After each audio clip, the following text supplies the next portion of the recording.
대청준의 병신과 머저리 이거 두산동화 교과서에 실려있는 부분만 좀 집중적으로 해보도록 하겠습니다. 사실 이제 여기 제목에 보면 병신이 뭐고 머저리가 뭐냐 이 제목의 의미를 이해하는 게 좀 중요하죠. 병신이라는 거는 어떤 아픔을 가지고 있는 거죠.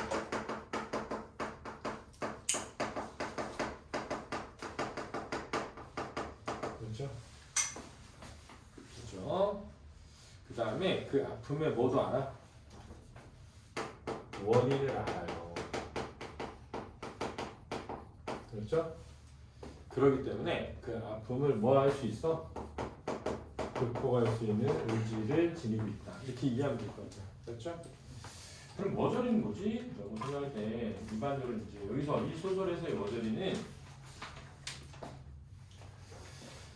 머저리는 아픔을 지니고 있어.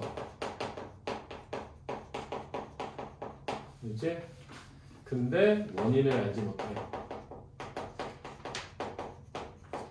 그러기 때문에 극복도 불가능하죠. 이렇게 되는 거죠. 그렇지? 그러면 병신은 누구냐? 형이고요. 머저리는 누구지? 아우죠. 서술자가 있습니다. 외화의 서술자. 외화의 서술자. 그렇죠? 그 형은 뭐냐? 내화의 서술자.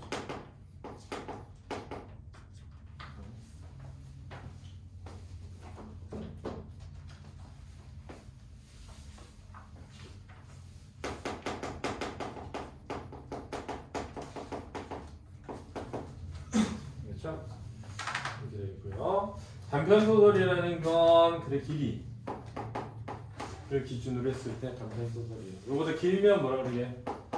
중편 소설이 되고 더 길면 장편 소설이 되고 혹시 아주 짧은 거 있죠? 아주 짧은 거 뭐라 그러게요? 장편이라고 손바닥 장편을 써서 장편 이렇게 되는 거예요. 액자 소설이라는 것은 뭐가 있고 외화가 있고 그 안에 뭐가 있을 때 내화가 있을 때 우리가 액자 소설이다 이렇게 얘기하죠. 여기 둘 중에 중심 사건 어디 있지? 내화가 중심 사건이지. 이게 중심 사건이거든요. 만약에 외화가 중심 사건이잖아. 그럼 그걸 삽입 구조라고 하는 거야, 그렇지? 이야기 속에 작은 이야기에 삽입되어 있다 이렇게 얘기하는 거고, 액자는 주요 그림이 아니잖아. 액자 안에 있는 게 주요 그림이지. 그러니까 주요 그림 안에 있는 게 중심이면 내화가 중심은 액자 소설이라고 하는 거예요, 그렇죠?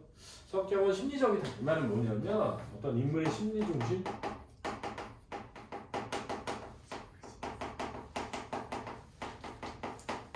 작품이 어떤 인물의 심리 서술이 위주일 때 우리가 심리적이다 이렇게 얘기하는 거죠. 추리적이다라는 말은 뭐냐면 어떤 감추어져 있는 의미를 찾는 과정이 나올 때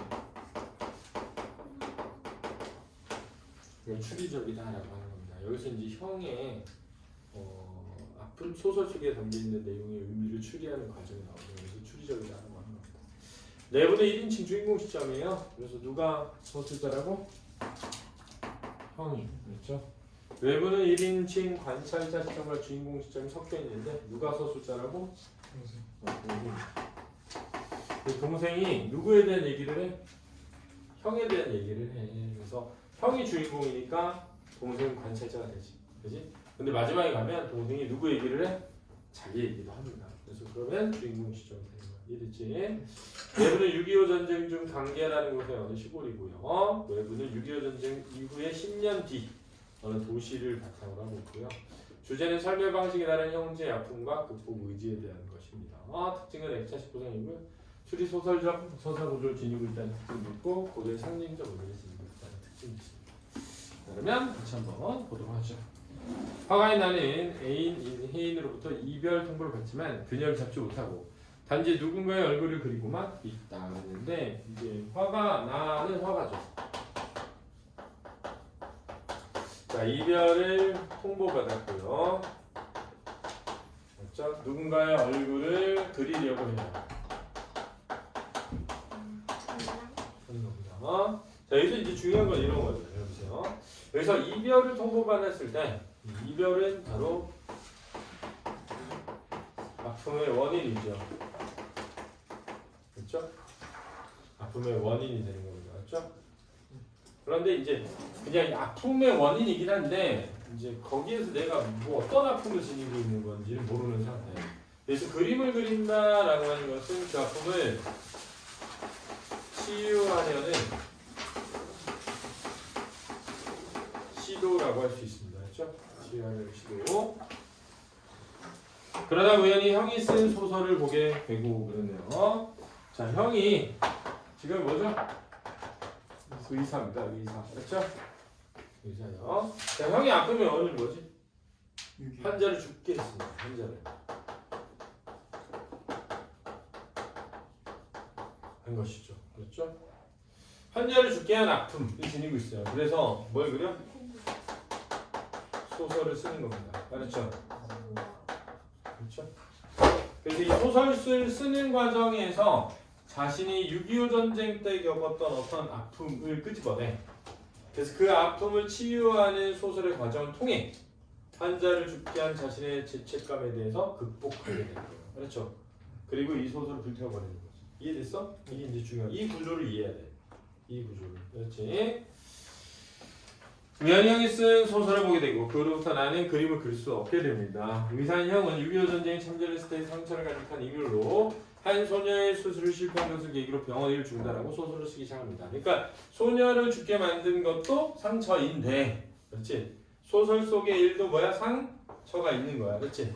근데 그 상처를 소설을 쓰는 과정에서 스스로 뭐해? 극복한단 말이야. 왜? 그 상처의 원인이 된 인물을 죽이는 것으로 소설을 쓰게 돼. 근데 이제 나중에 그 인물을 만났다고 하죠. 그죠? 현실 속에서는 그렇게 하지 못했어도 소설 속에서는 그렇게 함으로써 사실 극복하고 여기서 극복하게 되는 거죠. 그치? 이렇게 이어지는 거야. 소설은 전쟁 중 낙오되었다가 탈출을 한 경험에 대한 것이다. 소설 속에 나는 오간모 김일병과 함께 후퇴하던 중에 낙오되는데 잔인한 성격의 오간모는 자 소설 속에서의 나 할 때 이 나가 바로 형이죠. 그죠? 자신의 생존을 위해 오른쪽 팔을 잃은 김일병을 죽이려고 합니다. 형의 소설은 이 부분에서 중단된 채 진전이 없었죠. 소설의 내용을 궁금해하던 나는 형 몰래 원고를 가져와 형이 김일병을 죽이는 것으로 결과를 대신 맺습니다. 다음날 나는 화폭에 약간의 그림을 그리는데 형이 찾아와 나의 그림을 망가뜨리고 혜인의 결혼식에 간다는 말을 남기고 떠납니다. 형도 혜인과 알고 있는 사이여서 나는 마음속 병을 스스로 치료하길 바란다는 혜인의 편지를 읽고 집으로 가게 됐죠. 그죠? 프레님 오늘은 이 집에서 무슨 못볼 바람이 불었나 보죠. 가까스로 아이들을 돌보고 집으로 돌아오자 아주머니는 전에 없는 웃는 얼굴이었다. 형수님이죠. 아주머니는 형의 부인. 바람이라뇨. 나는 말하면서 힐끗 형의 방을 들여다봤다. 형은 역시 부재 중이었다. 도련님 얼굴이 다른 날과 달라요. 그것은 정말인지 모른다. 아주머니 자신의 표정이 다른 날과 다르기 때문이다. 무슨 일 있었나요? 형님이 내일부터 병원 일을 시작하시겠대요. 자 여기는 지금 나와 형수의 뭐죠? 대화 부분이 되겠죠? 그죠? 형수의 대화 부분입니다. 근데 지금 이런 얘기를 하고 있는 거야. 내가 무슨 바람이 불었나 보네. 그래서 왜? 그랬더니 내 얼굴이 달라 보인대. 근데 왜 내 얼굴이 달라 보이는 거지? 아, 그건 내가 볼 땐 누구의 얼굴이 달라? 형수의 얼굴이 달라 보여서.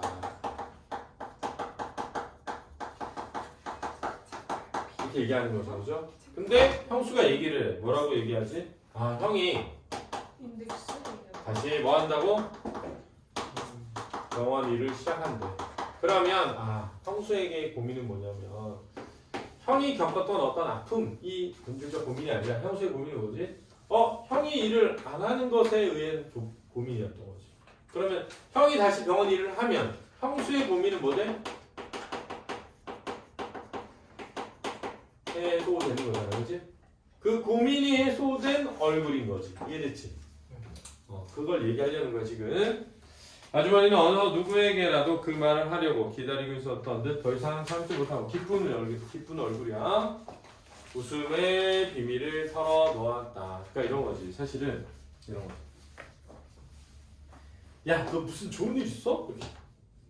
네가 이제 아니 왜? 아니 너 되게 얼굴이 무슨 좋은 일 있어 보여. 그랬더니 네가 야 너 무슨 뭐 좋은 일 있어? 네 얼굴이 더 좋아 보이는데? 아니 난 내일 하와이 여행 가기로 했어. 이렇게 얘기하는 거야. 그러니까 사실은 내가 너무 좋은 일 있어. 근데 야 내가 이거 시험에 너무 잘 봤어. 야 너 이거 시험 몇 등했냐? 이렇게 물어보니까 야 너 그거 몇 점 맞았어? 이렇게 물어봐. 아 몰라 망했어. 왜 너는 잘 봤어? 아 나 하나 틀렸지. 이렇게 약간 내 말하고 싶어서 나는 형의 방으로 뛰어들어가서 서랍을 열고 원고 뭉치를 꺼냈다. 자, 왜 형의 방으로 뛰어들어갔을까? 내가 내 행동의 이유. 형수의 얘기를 듣고 나는 형이 갈등을 뭐 했음을 알 수 있어? 해소했다는 걸 알게 된 거지, 그치? 그럼 형이 갈등을 해소했다면 형의 소설 속 인물의 행동에도 뭐가 있었을 것이다? 결정이 있었을 것이다 라고 생각하는 거지. 그게 궁금한 거지. 궁금한 거지, 그치? 잠시 나에 대해서는 어떤 감정의 유발도 유보하고 있었다. 소설의 끝부분을 펼쳤다. 그러니까 끝부분을 어떻게 맺었나 궁금한 거야. 그리고 거기 전체로 나에 있는 원고지를 쫓기 시작했다. 따르기 시작했다. 자, 이런 게 이제 추리 소설적 기법이야, 그렇지? 나의 감정은 다시 한번 진공 속으로 빨려 들어갔다. 여기서 진공 속으로 빨려 들어갔다는 긴장감이야. 궁금해하던 결말을 알게 되는 것에 대한 기대와 긴장감. 선아, 기대와 긴장감. 대개를 보이고 쫓기던 사람이 갑자기 돌아섰을 때처럼 나는 긴장했다. 형의 소설은 끝이 달라져 있었다. 누가 쓴 것과? 자신이 쓴 것과. 자, 자신은 내가 그지 있고 나 있고 오관모가 있고 김일병이 있단 말이야, 그렇지? 근데 이 이야기를 보면 오관모가 김일병을 성적인 대상으로 삼아요. 동성애자. 동성애자인지 모르겠지만 아무튼 자신의 성욕을 푸는 대상으로 삼았단 말이야. 그런데 김일병이 팔을 다쳤잖니, 그지? 그래서 자신에게 불필요한 존재가 되어가자 김일병을 뭐 하려고 그래? 죽이려고 해. 그래서 나한테 시킨단 말이야. 그래서 내가 김일병을 죽이는 것으로 쓴 게 동생의 소설이지. 그럼 나약한 존재지. 무기력하고 나약한 존재지. 그지?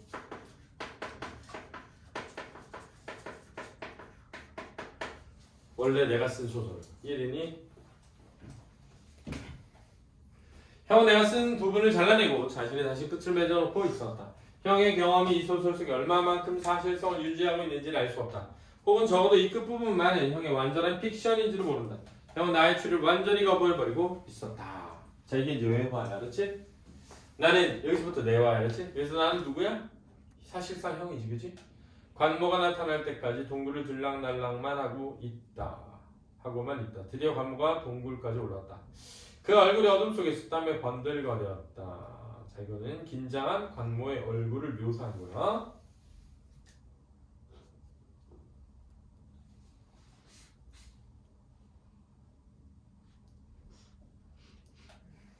그는 대뜸 동강난 팔 핑계를 하고 드러누워 처먹고만 있을 테냐? 며. 자, 이게 누구한테 한 말이야? 김일병에게 한 말이야. 이제 대화를 이렇게 꺽쇠 표시했어. 오늘은 내 놈도 같이 겨울 준비를 해야겠다고 김일병을 일으켜 끌고 동굴을 나간다. 자, 그래서 오관모는 김일병을 뭐 하려고 하는 거야? 죽이려고 하는 거죠. 내가 불현듯 관모의 팔을 붙잡는다. 그래서 붙잡는 이유는 만류하려는 거야, 그렇지? 관모가 독사일스러운 눈으로 나를 쏘아본다. 나는 아무 말도 못하고 고개를 떨어뜨린 적극적으로 대화하지 못하는 거지, 그지? 넌 구경이나 하고 있어. 타이르듯 낮게 말하고 관모가 김일병을 앞세고 산을 내려간다. 말끝에서 나는 이 참새 가슴아라고 말하고 싶어하는 관모의 소리를 들은 듯 싶었다. 자, 이 부분에서 나의 내적 갈등이 느껴지지, 그지? 자, 관모가 직접 나한테 이 참새 가슴아 한 게 아니라 그의 표정에서 넌 아무것도 결정하지 못하는 새가슴이야 이렇게 말하는 것은 들렸다는 거야.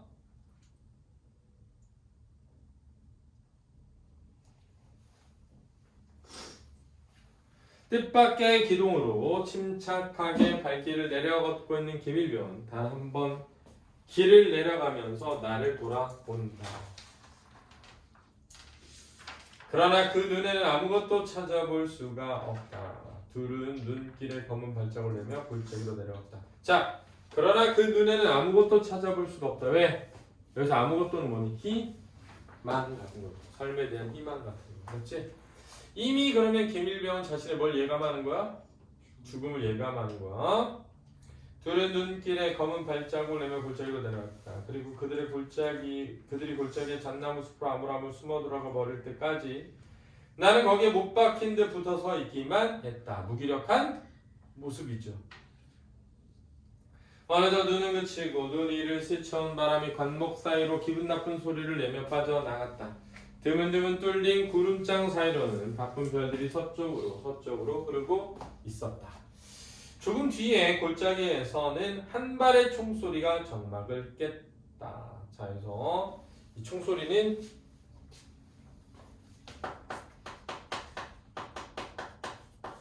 긴장을 극대화하고 전쟁의 무슨 성을 보여준다? 폭력성을 보여주는 거야. 그렇지? 의도된 살해죠, 사실은. 그렇지? 의도된 살해. 그 소리는 골짜기를 한 바퀴 돌고 난 다음 남쪽 산 등성이로 긴 꼬리를 끌며 사라져 갔다. 나는 비로소 잠에서 깨어난 듯 깜짝 놀란다. 따라서 이 총소리는 뭐가 되기도 한다? 각성의 계기가 되기도 하는 거죠. 그렇죠? 자, 그래서 각성은 뭐에 대한 각성이죠?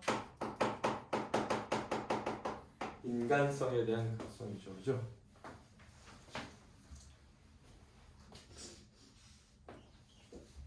그 총소리는 나의 가슴속 깊이 어느 구석인가 숨어서 그 전쟁터 수많은 총소리에도 지워지지 않고 남아있던 선명한 기억 속의 것이었다. 그러니까 과거 현상의 또 동기가 되는 거다.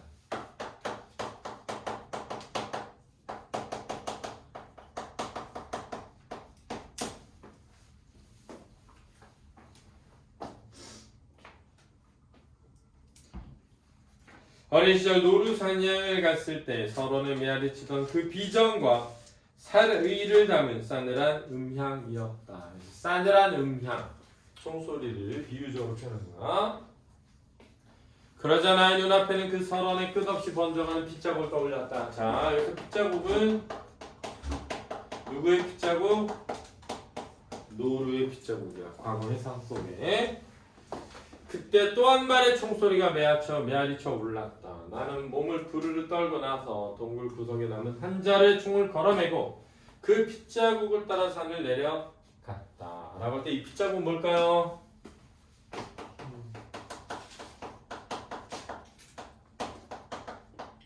개밀병이 걸어간 뭐? 발자국이죠. 그렇지?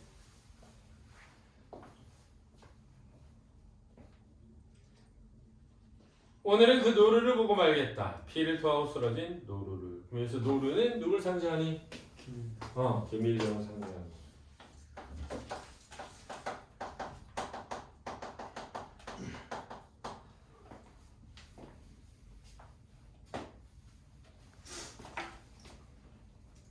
날더라도 구경만 하라고? 그렇지. 잔치는 언제나 너희들 뿐이지. 이런 말들이 내가 그 핏자국을 따라가는 동안 수없이 되풀이되고 있었다. 내적 갈등이야. 분노가 드러나기도 하고. 그 핏자국은 끝날 것 같지 않았다. 끝없이 눈 위로 계속되었다. 나는 뛰었다. 그 핏자국은 관모들이 눈을 헤치고 간 발자국이었다는 것은 내가 가시나무에 이마를 핥히고 정신을 다시 차렸을 때였다. 이마에 섬뜩한 촉감을 느끼고 발을 멈추어 섰을 때 나에 대해서 가시나무가 배를 움켜쥐며 웃고 있는 것처럼 커다란 키를 흔들고 있었다. 지기법이고 의인법이 쓰인 거야. 자, 이 가시나무는 소심한 자신을 뭐하고 있다? 조롱하고 있는 거죠. 알았죠? 근데 실제로 가시나무가 날 조롱하는 건 아닐 테니까 자신이 자신을 뭐하는 거야? 비웃는 거죠. 그죠? 그러니까 이런 걸 뭐라 그럴 수도 있어. 자, 자조적이라고 하는 거지.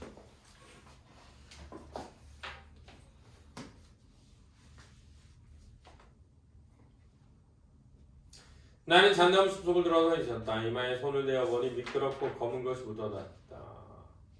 미끄럽고 검은 것 뭘까? 피죠. 손가락을 뿌리고 피를 떨어뜨리는 거야. 다시 발자국 따라 몸을 움직이려고 했을 때 어딜 가는 거야? 송곳 같은 소리가 귀에 와 들어박혔다. 이 송곳 같은 소리는 관모의 비정함을 드러낸다. 관모의 비정함을 드러내는 거야.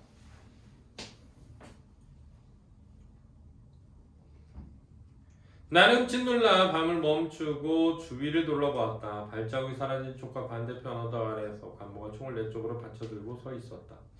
어둠 속에서 허연 이빨을 드러내놓고 있었다. 웃고 있는 것 같았다. 그래서 웃음 비웃음일 거고. 내가 말을 멈추자 그는 총을 내리고 나에게 다가왔다. 너 같은 참새가슴은 보지 않는 게 좋아. 모른 척하고 있으라고 하지 않았어? 관모는 쓰다듬어 줄 듯이 목소리가 낮았다. 하지만 나는 오늘 밤 노루를 보고 말겠다. 피를 토하고 쓰러진 노루를. 자, 이 말은 뭐하지 않겠다는, 이번에는 외면하지 않겠다는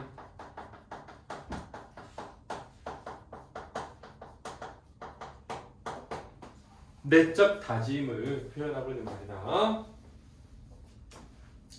나는 관모를 무시하고 천천히 몸을 돌렸다. 가지 마라. 이상하게 가라앉은 목소리가 나를 쫓아왔다. 노리새가 한번 후퇴했다. 전진하는 금속성. 자! 나를 뭐 하는 거야? 노리는 거죠. 그렇죠? 나를 노리는.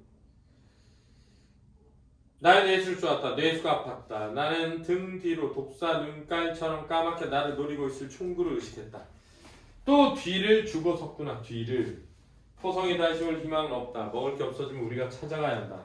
난 아직 네가 필요하다. 그것은 너도 마찬가지다. 자, 이 말은 뭐 하기 때문에 살려주겠다? 필요하기 때문에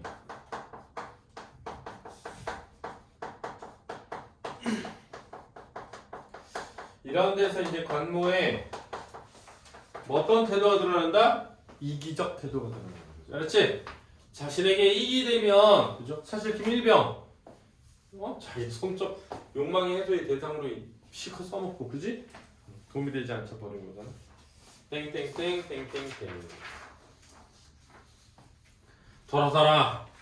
그렇지, 돌아서야지. 이렇게 뒤를 주고서야 어디? 자, 뒤를 주고서야 어디라는 말은 뒤돌아서서 관모를 쏠 수는 없다. 라는 생각이야. 그렇지? 나는 돌아섰다. 관모는 그지 안심한 듯 내게 향했던 총을 내리고 나에게 걸었다. 자, 이 말은 관모는 왜 나에게 총을 겨눈 거야? 나를 죽이려고 한 거야? 나를 떠나지 못하게 하려고 한 거야? 나를 떠나지 못하게 하려고 한 거지. 왜? 내가 필요하기 때문에 살아나기 위해서. 자기가 살기 위해서. 어깨라도 짚어줄 것 같은 태도였다. 그래 내가 널 이해해. 이런 거지, 그지? 위로하는 듯한, 이해하는 듯한 아주 강화한 태도죠. 그죠? 너 무서워서 못 죽이잖아. 내가 대신했어. 뭐 이런 거지, 그지? 그 순간 나의 총이 다급한 금속성을 튕기고 목납작 땅바닥 위로 엎드렸다. 관모의 몸도 따라서 땅 위로 낮아지고 거의 동시에 두 발의 총소리가 또 한 번 골짜기에 정적을 깼다. 모든 것이 거의 한순간에 일어난 일이었다. 자, 내가 관모를 모은 걸 총으로 쏜 거다. 맞지? 쓰러지면서 관모도 나를 모아고 총으로 쏘고. 총소리가 사라지자 골짜기는 다시 무거운 고요가 차올랐다. 자, 고요가 차올랐다. 이거는 청각적인 것의 시각, 공감각적 표현이야, 그렇지? 고요함이 차오를 수는 없잖아. 추상적인 것을 구체적으로 형상하는 거야. 나는 머리를 조금 들고 관모 쪽을 응시했다. 흰 눈 위에 관모는 검게 늘어진 채 미동도 없었다. 뭐한 거야? 죽음이지, 그치? 나는 엎드린 채 몸을 움직여 보았다. 이상한 데가 없었다. 당황한 관모의 총알은 조질이 되지 않았을 것이다. 자, 나는 총을 맞지 않았죠. 다시 관모 쪽을 살펴봤다. 가슴께부터 눈 위로 검은 반점이 스멀스멀 던져나오고 있었다. 이게 뭐야? 검은 반점이 관모의 피죠. 나는 거기서 눈을 떼지 않은 채 상체부터 조금씩 몸을 일으켰다. 그리고는 총을 비껴쥐고 조심조심 관모 쪽으로 다가갔다. 자, 행동을 묘사하고 있는 거야. 가슴께 쏟아진 피가 빠른 속도로 눈을 물들이고 있었다. 금세 나의 발을 핥고 들 기세였다. 그래서 피는 무생물인데 핥는 것은 생물이잖아, 그렇지? 그래서 의인화된 표현이고 여기서 P가 나의 발을 핥으려고 하는 데서 나의 뭐가 드러나? 죄책감이 드러난다. 그렇지? 나의 죄책감이 드러난다.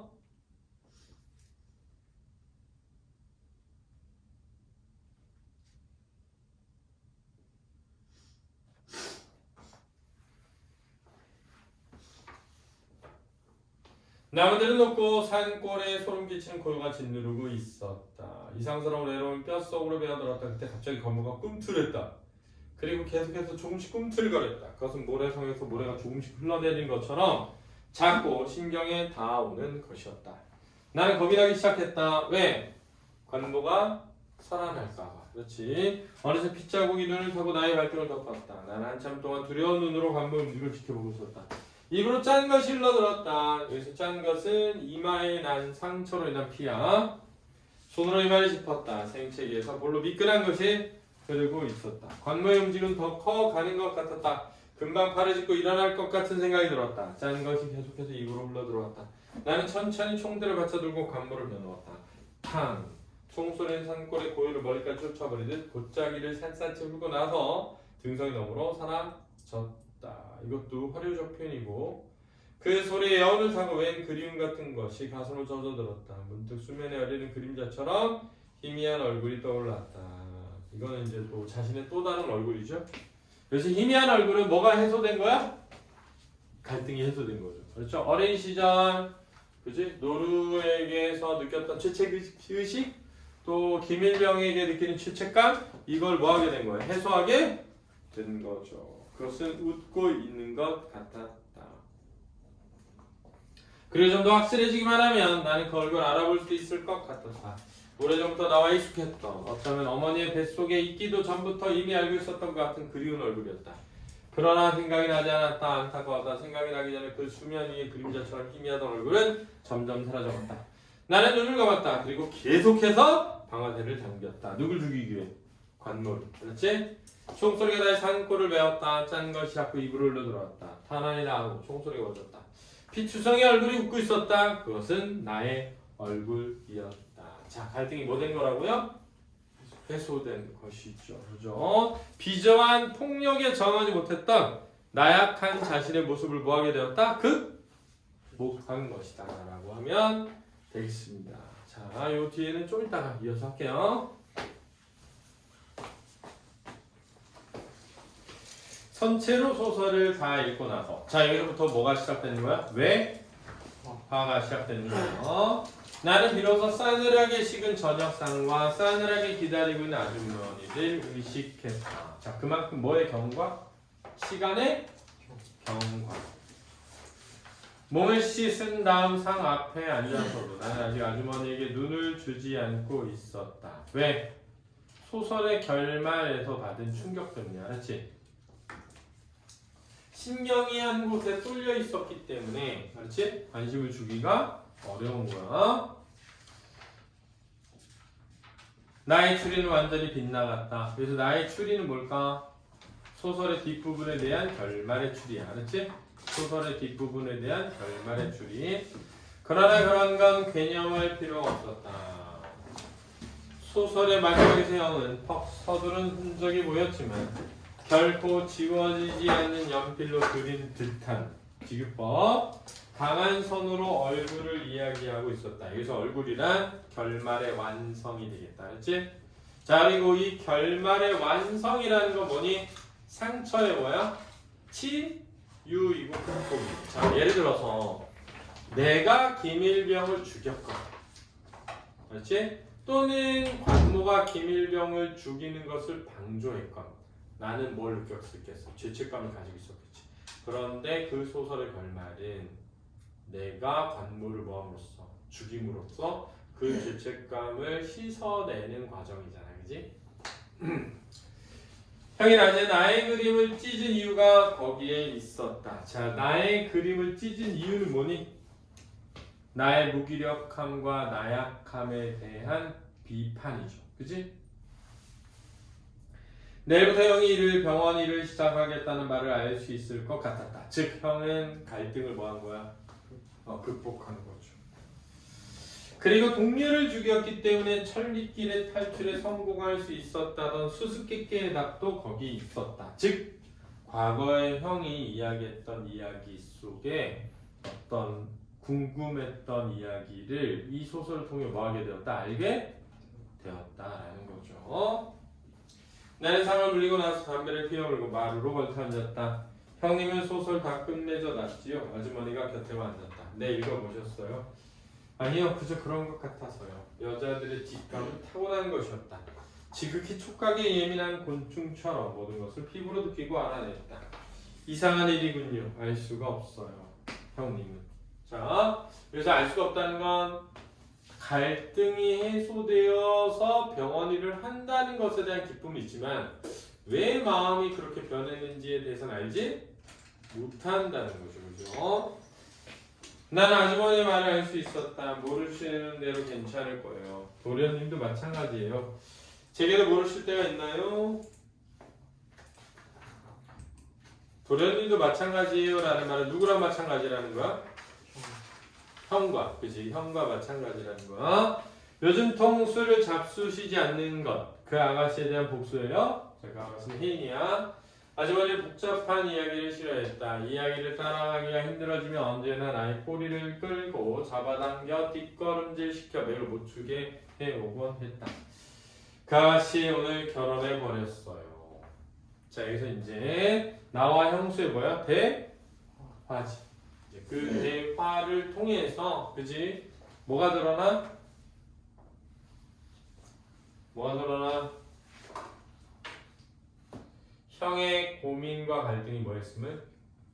끝났음을, 해소됨을 알 수 있죠. 그죠? 또 형과 내가 동일한 어떠한 갈등을 겪고 비슷한 갈등을 겪고 있음을 알 수 있다고 해야지. 그러나 나는, 그지?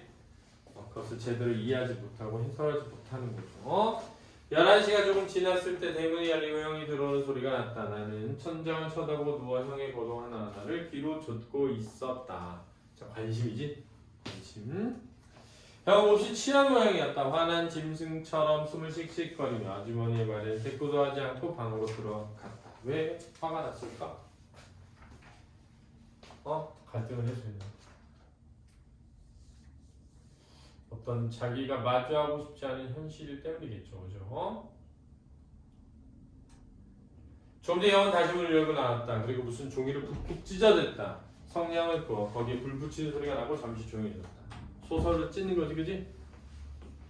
다시 노래 같은 소리를 내다가 머렁충얼 혼잣말하게 됐다. 아주머니가 곁에 서서 형을 내려다보고 있을 것이었다. 형 쪽에서 미리 말하지도 않았지만 아주머니는 술 취한 형을 도와준 일이 없었다. 붉은 화광이 창문에 비쳤다. 그래서 불빛이 뭘 태우는? 소설을 불태우는 빛이야. 무엇을 태우고 있을까? 종이 치는 소리가 일장씩 들렸다. 난 벌떡 일어나 문을 열고 밖으로 나갔다. 아주머니가 먼저 나를 보았다. 아무 표정도 없었다. 형은 대도를 타고 앉아서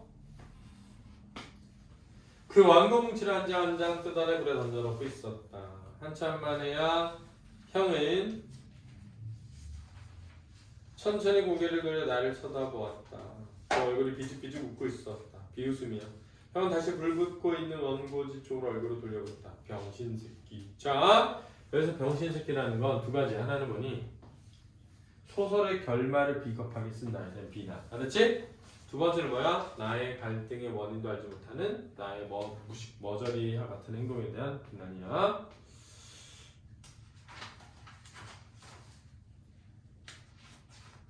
형은 나에겐지 형이 아닌 다른 사람에게라기에는 너무나 탈진한 목소리로 중얼거렸다. 그러나 그것은 나에게 한 말이었다.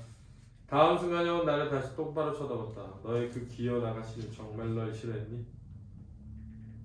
형님은 6.25 전상자랍니다. 하려다 나는 아직도 형이 하고 싶은 말이 있으리라고 생각하고 순순히 머리를 끄덕였다. 즉, 왜 전상자랍니다 라는 말을 하려고 하는 거야?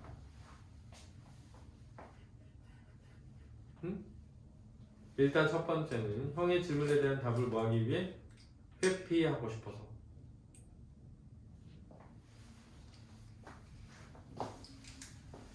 병신새끼. 이번에 형이 손으로 원신 원고지를 찢어 부려넣으면서도 눈길만 내 쪽을 향해 분명하게 말했다. 그래 도망간 아가씨 얼굴을 그리고 싶어졌군. 난 아직도 더 참을 수 있다고 생각했다. 하지만 여전히 형과 내 얼굴을 무표정하게 번갈아 보고 있었다. 다 소용없는 짓이야. 오해였어. 그래서 다 소용없는 짓이 뭐지? 그림을 그리거나 소설을 쓰는 행위. 형은 다시 중얼거리는 듯했다. 나는 지금 형에게 원고를 불태우는 이유를 야기시키려는 것은 소용없는 일일 것 같았다. 방으로 들어가려고 했다. 거기 있어. 형이 벌떡 몸을 일으키는 체함에 호령을 했다. 기껏해야 김일병이나 죽인 주제에 임마. 넌 이걸 모두 읽고 있었지. 불쌍한 김일병. 그 아가씨가 널 싫어하는 건 너무 당연했어. 자, 그 아가씨가 널 싫어하는 이유는 뭐라는 거야? 무기력하고 소극적이었지. 그치? 순서는 뒤범벅이었지만 무엇을 이야기하려는 것인지는 분명했다. 나는 형을 쏘아보았으나 그때 형도 나를 마주 쏘아보았기 때문에 시선을 흘리고 말았다. 형은 눈으로 나를 쏘아본 채 손으로 계속 원고를 뜯어 불에 넣고 있었다. 임마, 넌 머저리 병신이다. 알았어? 이렇게. 그러니까 형은 병신이기만 한데 너는 머저리기까지 한 거였지. 냉소적 태도가 드러나고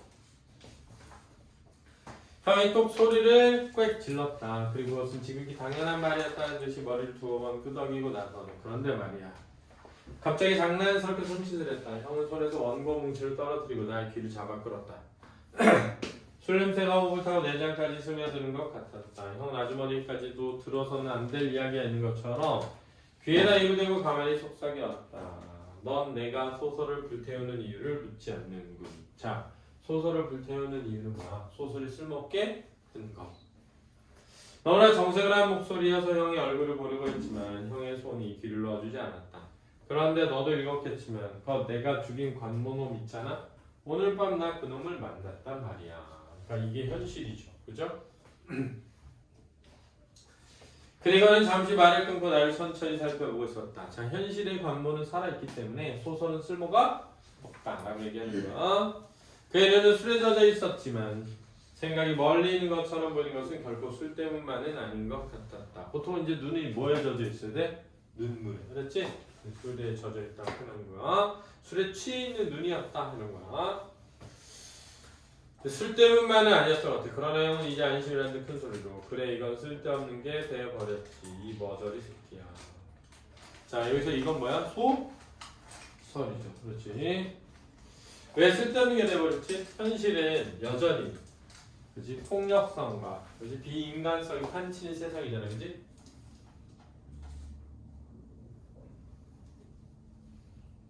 학원에 나의 길을 쭉 밀어버렸다. 다시 원고지를 사그라든 붓기를 집어넣었다. 근데 이상하거든. 새끼가 날 알아보지 못한단 말이야. 일부러 그런 것 같지도 않은데. 여기서 새끼는 누구야?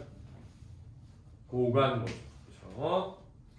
불을 보여 형은 계속 중얼거렸다. 내가 이제 놈을 아주 죽여 없앴으니 내일부턴 일을 하리라고 생각하고 자리를 일어서서 홀을 나오려는데 그렇지. 바로 문에서 두 걸음쯤 남았을 때였어. 야, 너 살아있었구나 하고 누가 등을 탁 치지 않단 말이야. 자, 그래서 내가 이놈을 아주 죽여 없었으니 이건 뭐야? 소설 속에서지? 오간모를 형 나를 의식하고 이야기하는 것 같기도 하고 혼자 중얼거리는 것 같기도 했다. 놀라서 돌아보니 아 그게 관모놈이 아니냔 말이야. 한내 놈이 그래놓고는 또 영 시침을 떼지 않아? 이거 미안하게 됐다고. 두려워 비실비실 물러나며 내가 그 사이 무서워진 걸까? 자, 왜? 그치, 나는 뭘 통해? 소설을 통해 오간무를 뭐한? 죽였단 말이야. 그러면은 평생 내가 가지고 있던 피하고 외면하던 내가 아닌 눈빛으로 쳐다봤을 수 있지, 그치? 오간무는 어쩌면 그지? 순종적이고 회피하던 그런 과거의 형의 모습을 떠올리며 아는 척을 했을 수 있어. 근데 쳐다보는 이 형의 얼굴에서는 어쩌면 살기가 가득한 눈빛으로 쳐다봤을 수 있지. 그치? 그 순간 얘가 그때 일을 말하고 나에 대해 공격할 수 있다고 생각할 수 있지. 그러면은 숨기고 싶을 수 있지. 하게 놓으면 내가 무섭기도 하겠지. 왜? 진실을 알고 있어서. 어쨌든 나는 유유히 문까지 걸어놨어. 그러나 문을 나서서는 도망을 쳤지. 놈이 살아있는데 이런 게 이제 무슨 놈이냐 말이야. 이런 게 뭐야? 소설. 형 아버지 원고 뭉치를 마저 불집에 집어넣고 힐끗 나를 보았다. 이 참새 가슴 같은 거 뭘 듣고 있어? 썩니 불로 꺼져라. 이 참새 가슴 같은 게 누구야? 동생이죠. 소리를 꽥 지르는 통에 나는 방으로 쫓겨들어오고 말았다. 비로소 몸 전체가 까지는 듯한 아픔이 전해 왔다. 자, 자신의 어떤 무기력함과 비굴함과 비겁함에 대한 아픔이야. 그것은 아마 형의 아픔이었을 것이다. 형은 그 아픔 속에서 이를 물고 살아왔다. 즉 부조리하고 폭력적인 현실에 맞서지 못했던 아픔이지. 그는 그 아픔이 오는 것을 알고 있는 것이었다. 그리하여 그것은 견딜 수 있었고 그것을 견디는 힘은 오히려 형을 살아있게 했고 자기를 주장할 수 있게 했다. 그러나 형의 내부는 검고 무거운 것에 부딪혀 지금 산산조각 나고 있었다. 그래서 검고 무거운 것은 뭐니? 부조리한 현실이죠. 이 부조리한 현실은 뭐야? 이 부조리한 현실은 뭐가 살아있다는 것이지, 그지? 정의롭지 못하고 폭력적인 나쁜 인간이 살아있다는 건 매우 부조리한 현실이지. 그렇다고 해도 이제 형은 곧 일을 시작하게 될 것이다. 형은 자기를 솔직하게 시인할 용기를 가지고 마지막에는 관모의 출현이 착각이든 아니든 사실로서 오는 것에 보다 순종하여 관념을 파괴해버릴 수 있는 힘이 있었다. 무엇보다 형은 그 아픈 것을 알고 있었으니까. 어쨌든 형을 지금까지 지켜온 그 아픈 관념의 성은 무너지고 말았지만 그만한 용기는 계속해서 형에게 메스를 휘두르게 할 것이다. 즉 의사의 일을 계속하게 할 것이다 이거죠. 그것은 무서운 창조력일 수도 있었다. 자, 여기서 무서운 창조력은 그지? 어떤 갈등을 뭐하려고 하는 해소하고자 하는 힘이죠. 갈등을 해소하고자 하는 힘. 그 갈등을 해소하고자 하는 힘이 무슨力으로 발휘된다? 창조력으로 발휘된다. 이렇게 이해할 수 있겠지. 너 학교 어디야? 3번이요. 1학년? 그래. 거기 잠깐 앉아있어. 여기 앉을 거야? 네, 앉아도 돼요? 친구야? 네. 그래 앞에 앉아. 야 진짜 알았으면 내가 책을 2권 주문하는데 한 권만 주문했네. 앉아있어. 나의 이름, 그 나의 화폭은 깨진 거울처럼 산산조각 나 있었다. 그것을 다시 시작하기에 나는 지금까지보다 더 많은 시간을 망설이며 허비하는지 모른다. 어쩌면 그것은 나의 힘으로는 영영 찾아내지 못하고 말 얼굴일지도 모른다. 즉 아픔의 실체죠. 여기서 얼굴은 자, 자신은 자신의 아픔의 실체를 발견하지 못하는 거야. 나의 아픔의 가운데에서는 형에게서처럼 명료한 얼굴이 없었다. 그 아픔의 원인을 뚜렷이 알지 못하는 거죠. 그러니까 나는 머저리냐, 그렇지? 형은 병신이기만 한데 나는 병신의 뭐야? 머저리다. 이렇게 되겠죠. 자, 수고했습니다.